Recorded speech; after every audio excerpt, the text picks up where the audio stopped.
Thank you so much for staying with us. Now let's delve into talking money.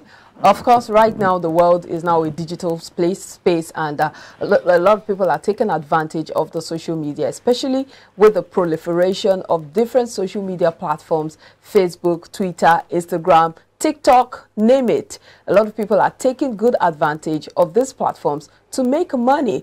And of course, we would be discussing the different ways you can make money from these different social media platforms.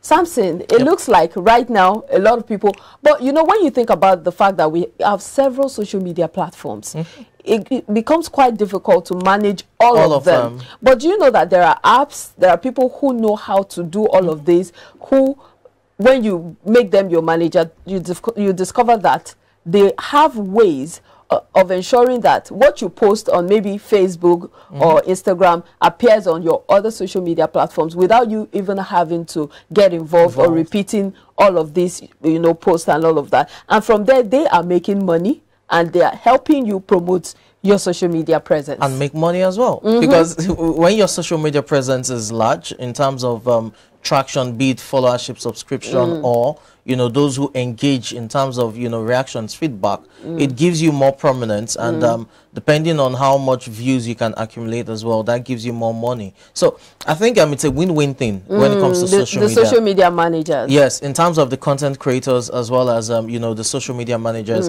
it's a win-win thing for both parties. For the social media managers, the beauty about the work is they can work from home, they can telecommute. So you do not have to, you know, incur transport fare and all of that, and the stress and time you spend on the road to get to your workplace. You know, you can work from the comfort of your home in managing and those you know, accounts. I like the fact that there are different value chains to it, or it's a long value chain. For instance, you could be the one who creates the content, you could be the one who promotes the content, especially putting the hashtag, knowing when to post, what time of the day to post, using the algorithm, the analytics, using to predict the best time to post a particular, or to make a particular post to gain traction. And you could also be what's it called, the graphic designer, knowing even the editor, the graphic designer, the person who, you know, the influencers. That's another thing, you know, they just come up because they have the numbers. You know, they can easily help you promote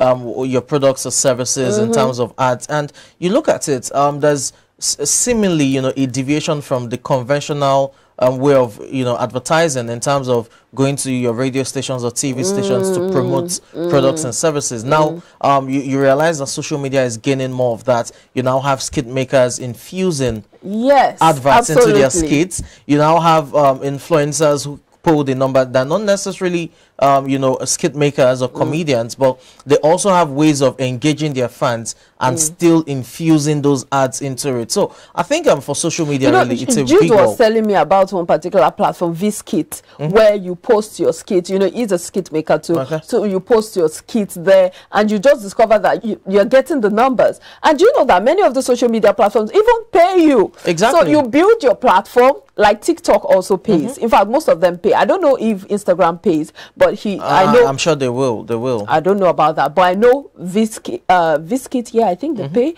I know TikTok pays, but of course YouTube pays.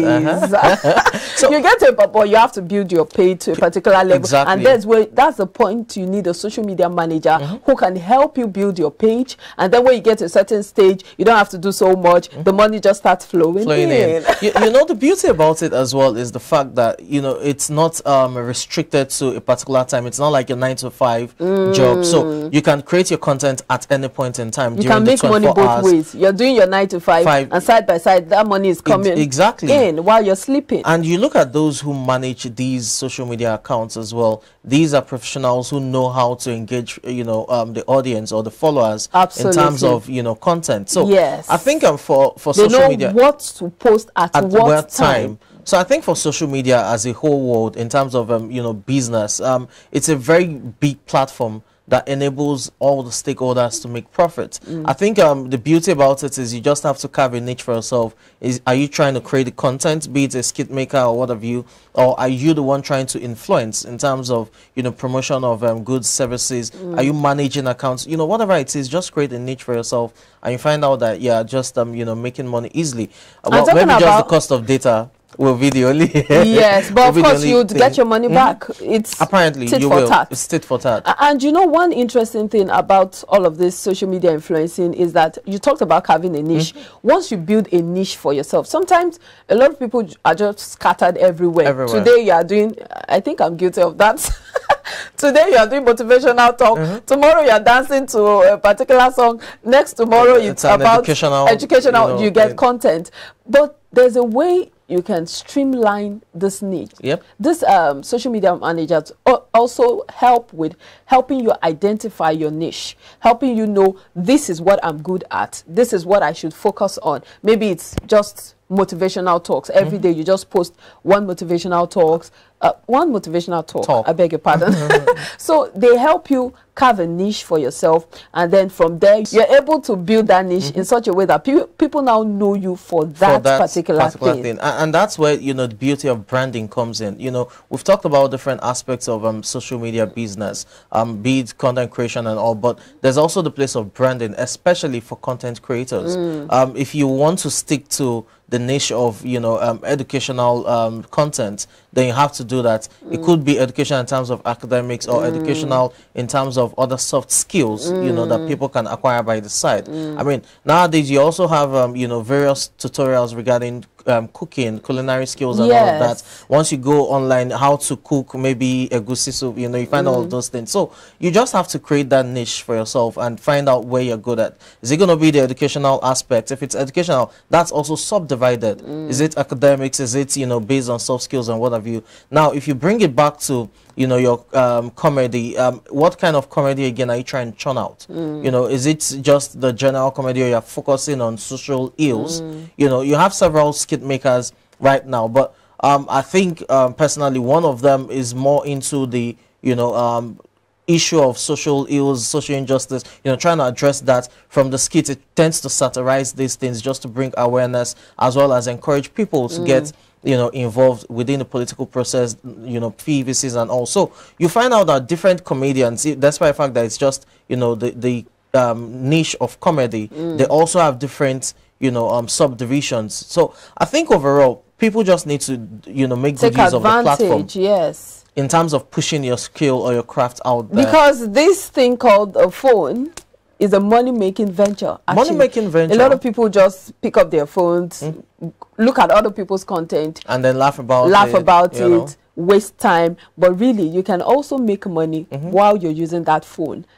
After all, you bought it with your money, so you should make money with it. So I think the social media platforms that we have should be a way or platforms for people to take advantage of, to make money, make ends meet. Let it be your multiple streams of income. Making money while you're sleeping. Yes. So I think the long and short of it is that a lot of people need to, you know, if it takes training, if it takes you getting a social media manager, if it takes you being creative reading as well. being creative, you just have to make... Because you realize that these days, people do not even, you know, advertise goods and services the conventional way. You just post and you say, oh, this shirt... And you can also promote them, you know, on those social media they make platforms. use of other means. What I'm even saying is the conventional means of posting probably a jacket, and you say, oh, it's 25,000, it's 30,000, DM for details. And I mean, it's gone beyond that. Now, people tend to infuse music and dance steps to... you know, the means of advertising. And we now have educational videos where